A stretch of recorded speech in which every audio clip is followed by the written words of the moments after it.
విశ్వరూపం విగ్రహం గురించి ప్రస్తుతం దేశవ్యాప్తంగా చర్చ జరుగుతోంది. బెంగళూరులోని ఏజీపురాలో నిర్మించిన ఈ 108 అడుగుల ఏకశిల విష్ణుమూర్తి విగ్రహం ప్రపంచంలోనే అత్యంత ఎత్తైన విశ్వరూపం విగ్రహంగా గుర్తింపు పొందుతోంది. ఈ భారీ విగ్రహాన్ని 420 టన్నుల బండరాయితో తమిళనాడులోని తిరువణ్ణామలై నుంచి తీసుకొచ్చారు. 240 చక్రాల భారీ ట్రక్కుపై ఆ రాయిని బెంగళూరుకు తరలించటానికి దాదాపు 6 నెలలు పట్టింది. ఈ ప్రాజెక్టు వెనుక ఉన్న వ్యక్తి రిటైర్డ్ ప్రభుత్వ వైద్యుడు డాక్టర్ బి సదానంద్.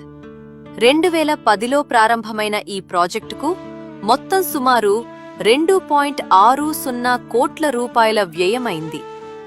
ఈ విగ్రహం ప్రత్యేకత ఏమిటంటే ఇది సాధారణ మహావిష్ణు రూపం కాకుండా శివ కేశవ స్వరూపంగా రూపొందించారు.